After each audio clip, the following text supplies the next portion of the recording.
Welcome to the Shower Epiphanies podcast, where we explore your hidden thoughts and desires, revealing your greatest drop the mic moments. Now, here's your host, Art Costello. Welcome to the Shower Epiphanies podcast. Today, my guest is Dr. Aaron Schmidt. He's an expert with STEM and workplace readiness and is known around the world for his work.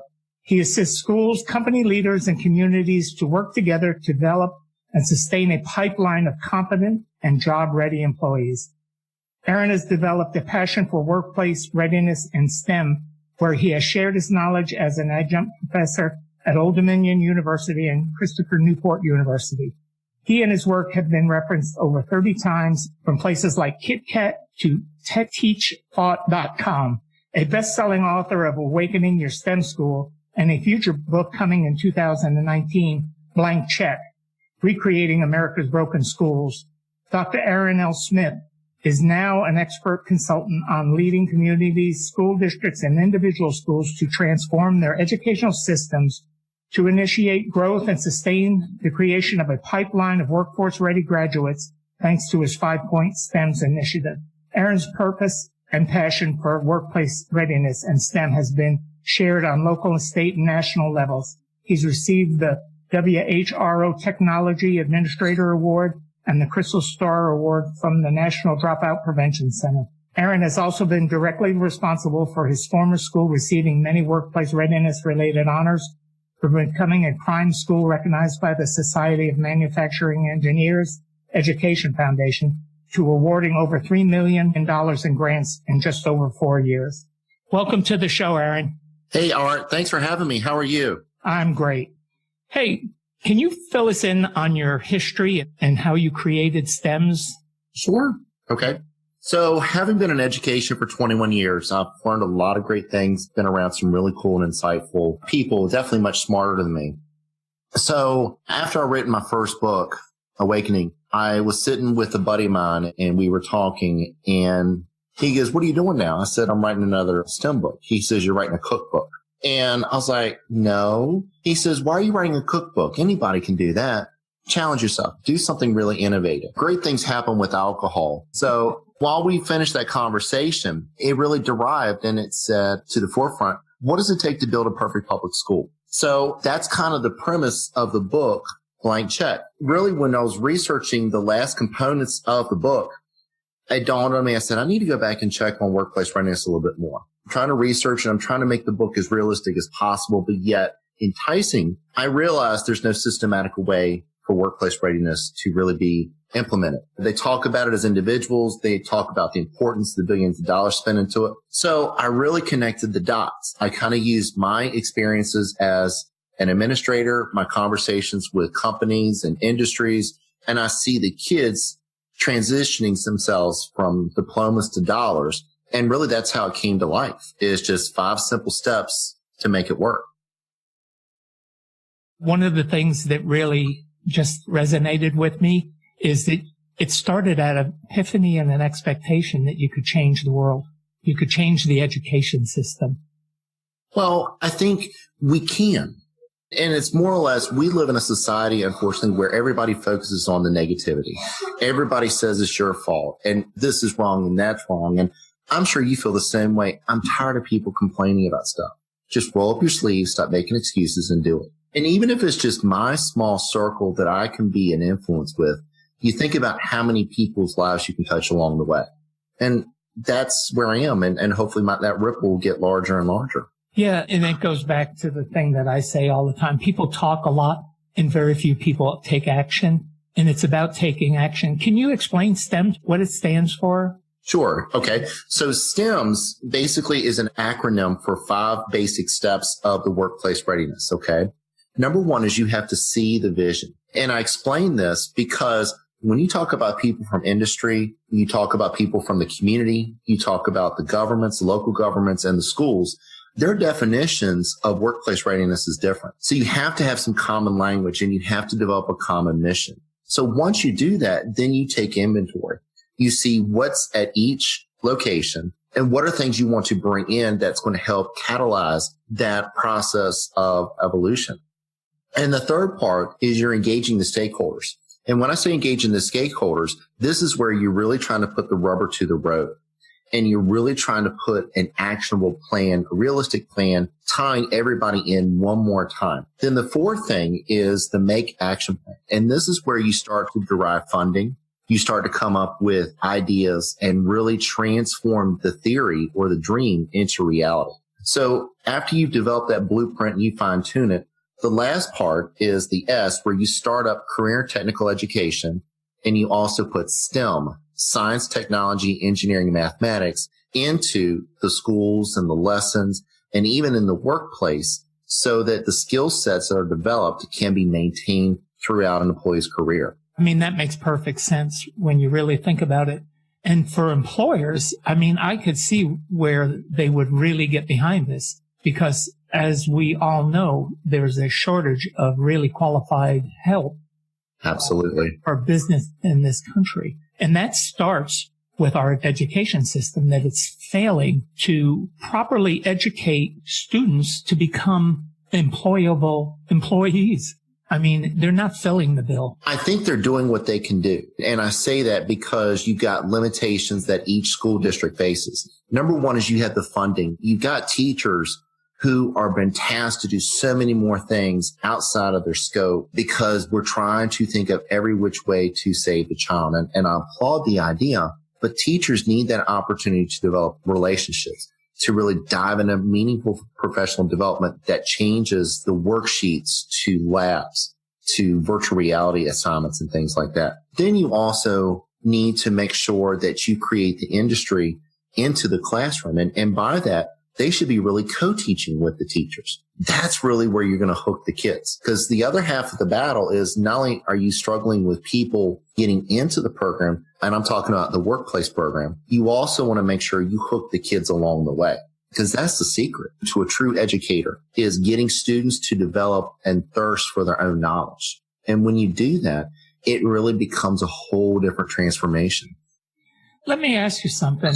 For the last, I'd say 30 years, there's been this push in this country that if you don't have a college degree or an advanced degree even now, then and somehow you're looked down upon as less than full and complete. Mm-hmm. We are running into a shortage of skilled laborers that are capable of making great incomes and all that. Absolutely. And we see college students that get master's degrees that are standing behind flipping burgers, local burger joint. How did we get there? Do you have any feelings on that? I do. And 30 years ago, there was more of information type of things where a 4-year degree really covered a lot of aspects. And thanks to technology and thanks to different teachings in community colleges and technical schools, they've shortened that up to 2 years. And see, the stigmatism is, oh, if you get a 2-year degree, you're not as smart as somebody with a 4-year degree. Well, you've hit the nail on the head. There are people with 2-year degrees that are making just as much money as somebody with a 4-year degree or even higher. And the truth is, for every one person, let's just say a doctor, you really should have 7 support people who are technicians, nurses, the support teams behind the doctor to really make sure that happens. And that's where we're seeing the demand take place. And like you said earlier, it's not because there's not enough people applying for jobs. There's not enough qualified people applying for jobs. And again, it goes back to that society. We have to make our children aware. We have to make our families aware that a 2-year degree can be just as advantageous as a 4-year degree. Yeah, I mean, I know people because of what I do. I meet a lot of people, and I know probably 10 that have no college degrees that are making high 6-figure and some 7-figure income. Yes. I mean, just because they learned one technical, I don't want to say I guess it is technical. They learned one skill and really took it to the limits and created. And it's about becoming, I think, creative and becoming a doer. It is. It really is. If you look, the technical schools where you get in those little specialty degrees, they kind of wrap it in what's called an industry certification. And if you notice, companies like Google now are starting to go away with 4-year degrees. If you have the expertise and you have the certifications, they'll hire you because you're just as qualified as maybe somebody with that degree. So I'm glad to see more and more companies are starting to do this, because you're right. You're going to limit some people because they may not have money. But more importantly, I think you're beginning to think beyond what a traditional role used to be that used to be there for decades.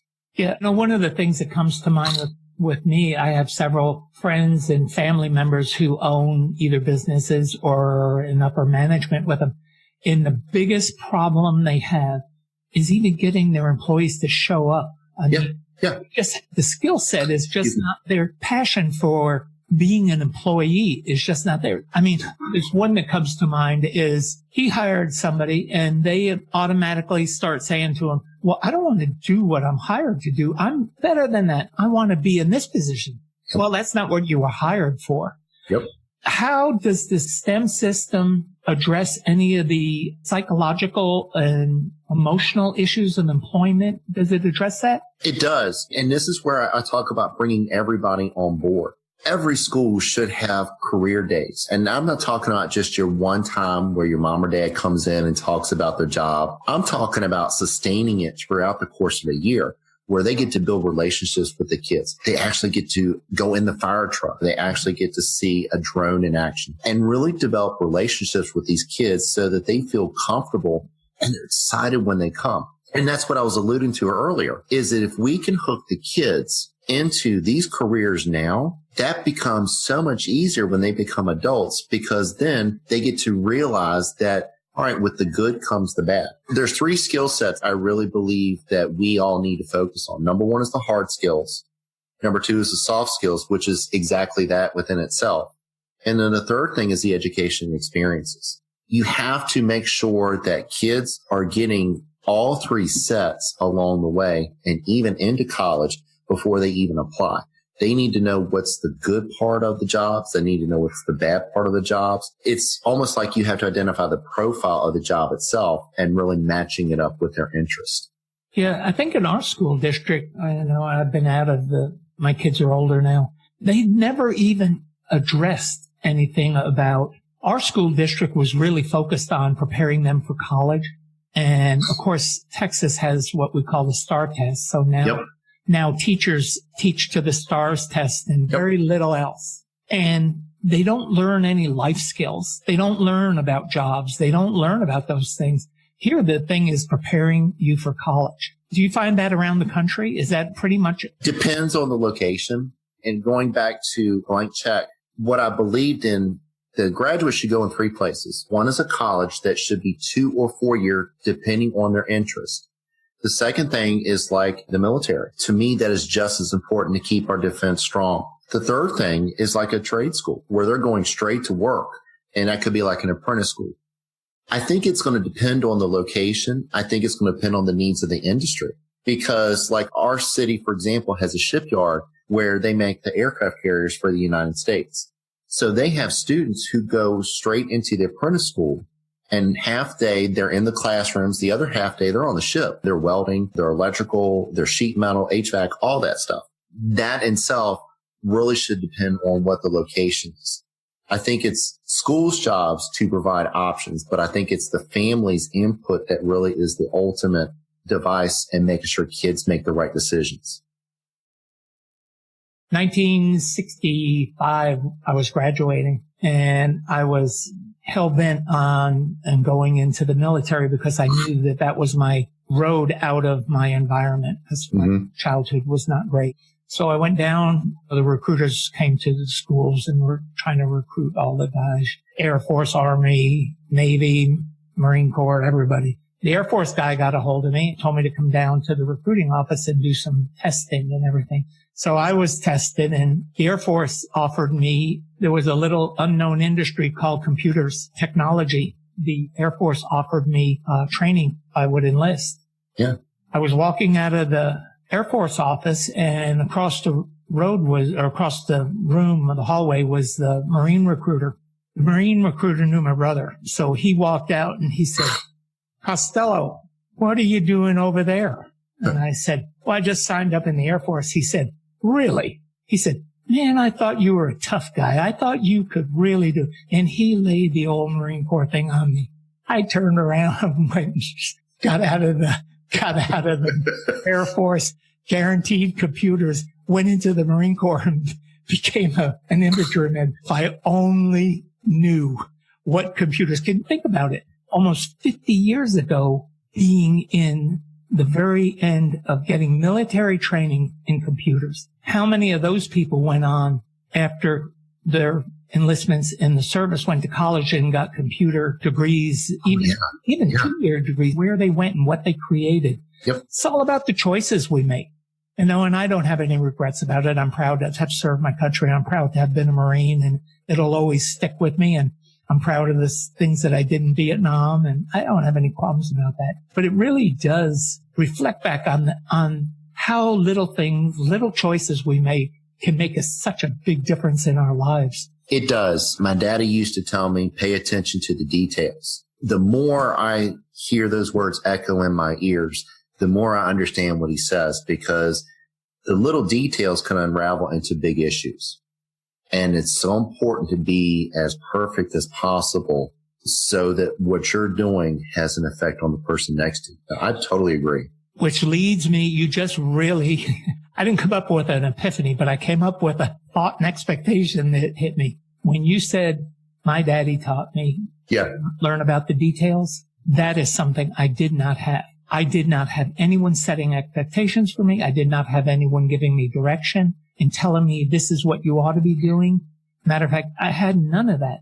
And that would have made a huge difference in my life. And that what makes differences in how people are educated. Yes. How their schooling goes, going on to get advanced degrees like you did and get your doctorate. And all of those things, our parents are such integral parts of our development and how they set the expectations for your performance and what you do. Even though we as children quite often fight everything that our parents want us to do, they truly do have what's in our best interest at heart.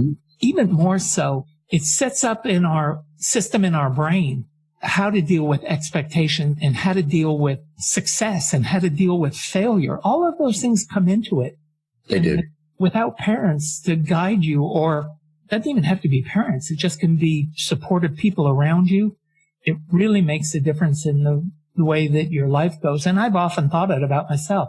I wonder what I could have been if I had had the proper direction. And knowing you in just a few short months, you echo what I think a lot of successful people have. It's just through trial and error. But what separates you is you have determination. In the education world, we call that grit. It's not always the most talented people that succeed. It's the most determined people that succeed. And I agree with you. Having somebody there can make a huge difference along the way. And we say as educators, kids don't care about what you know until they know that you care, because you don't know what the story's on. I love that saying. I've never heard that before. You've never heard that before? Could you repeat it? Sure. Kids don't care about what you know until they know that you care. Powerful. I think that's powerful. I had never heard that before. In the education world, it's kind of a common understanding because we don't know the stories behind the kids when they come into our classroom. If we can just unravel that layer a little bit and really find out the true being that's there, you're going to see a set of eyes looking up at you and a clean slate. And that really begins that impression. I can't fault parents because in some ways I cannot fault parents because some of them are working 2 and 3 jobs and they can't be there, not because they don't want to be there, but they have to choose. Then you have some that are deployed. So of course, maybe the grandparents are taking over, and there's circumstances where you understand why they're hurting a little bit. And then you have the other circumstances where it's unfortunate to children. Those are the ones we really have to embrace more, because to me, those are the ones that I think are more resilient. I still remember some of the things that I hear from kids. Then they tell me what's going on in their lives. I'm like, wow, how did you get here? What makes you so determined? And they come in with a smile on their face. They come in perky. They're coming in ready. They're ready to see their lives change. Are you familiar with Angela Duckworth's work yes. on grit? Oh, yes. To my audience, if you really want to read some great work and research on grit, Angela Duckworth, I think she's at Penn State. Stanford, I believe. Oh, she's at Stanford now? Yep. I think it was Penn State when I knew. incredible work she's done, and it's really great. It'll really be helpful to the audience to read that. But grit is really what gets people through the hard times. Yeah. I think a lot of times people with natural talent try to shift down thinking they can coast. And then the people with the grit, when you put a little fire under them, they're the ones that are going to turn it into overdrive. Those are the ones that you see giving 120% every day. You look at the pro sport like the NFL.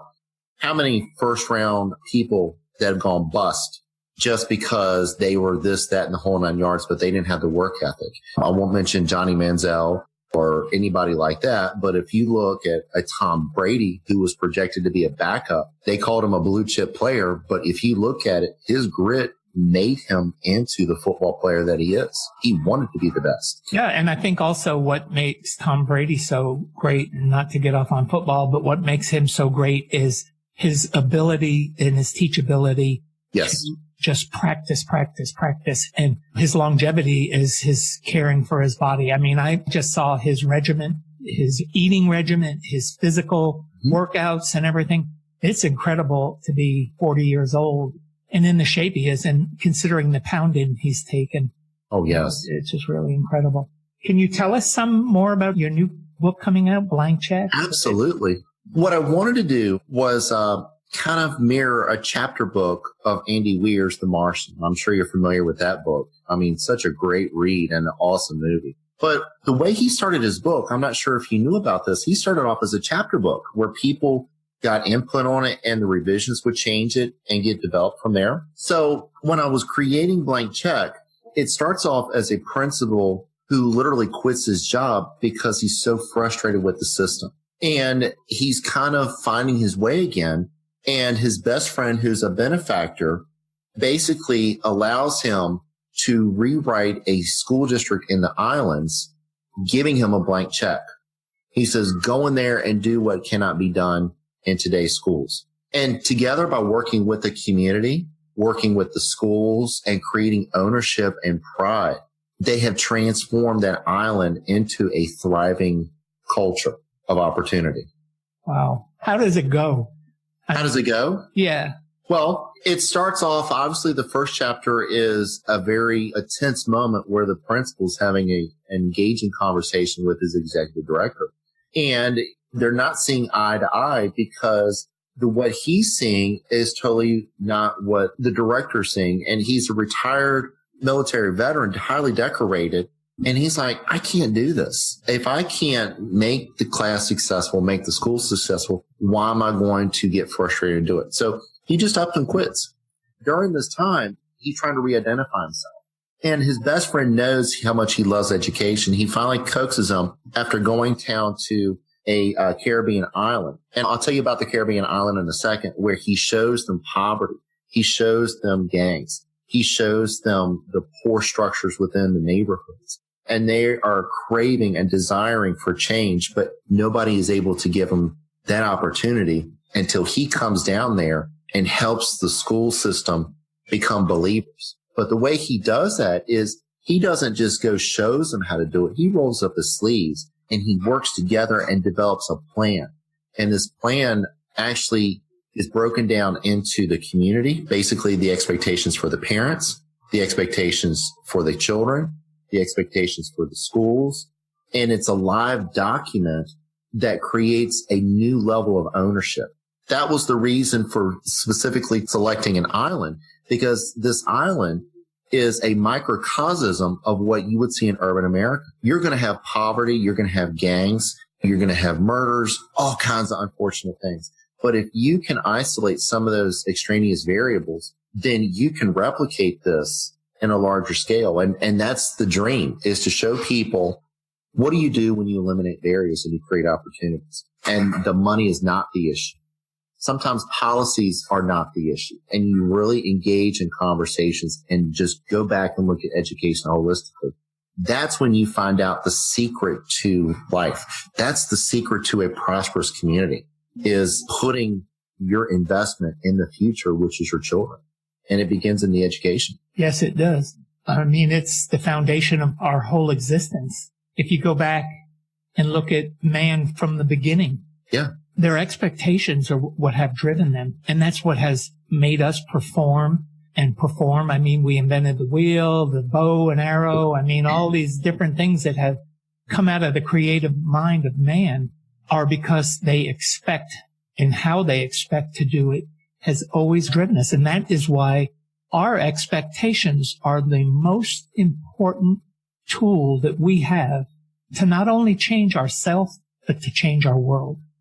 And we have been so focused on, it's been ingrained in us that our expectations don't matter, when it really, what doesn't matter is the expectations of others that don't matter.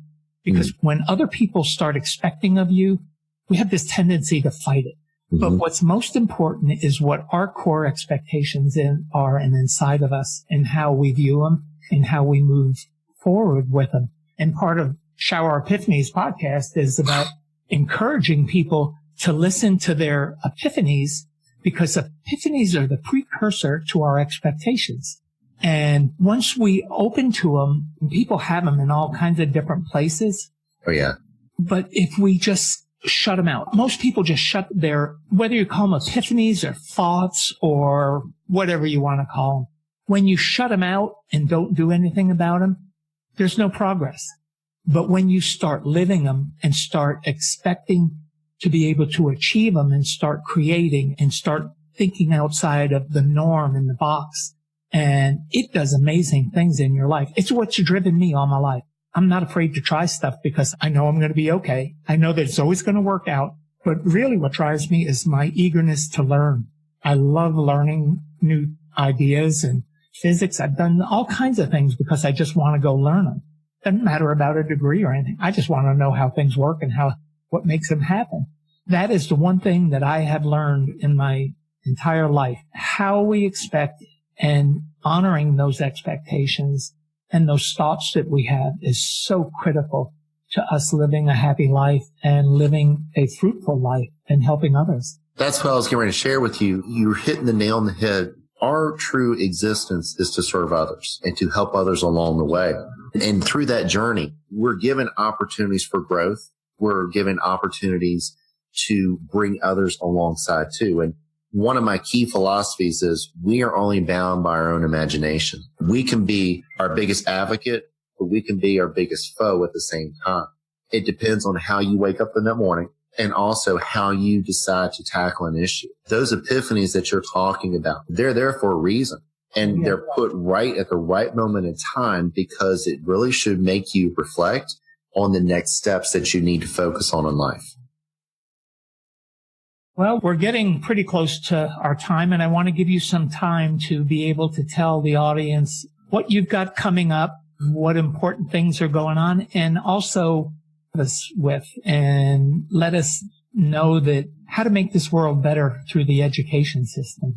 First of all, thank you again for having me today. I mean, it's always fun talking with you, and I hope we're going to continue to do this for years on end. I think number one is don't just sit on the sidelines. We need to become active stakeholders in this process. And parents think that they can't do anything. And I remind them, you are just as important as the superintendent when it comes to our children's lives. You make a difference in somebody's life, whether it's your child or whether it's somebody else's. So don't think that what you do is minimal. And the more people can change their mindsets to say, I can't to I can or I will, that's going to be the game changer. And getting involved can be anything from just helping out at a PTA or helping your kids really study and helping them develop a whole different appreciation for something like the arts. That's the first thing I would say. And I would say is when people are at a point where they want to have conversations about taking education to the next level, contact me. That's what I'm here for, is to help others along the way. And I really want my dream to be everybody else's dream.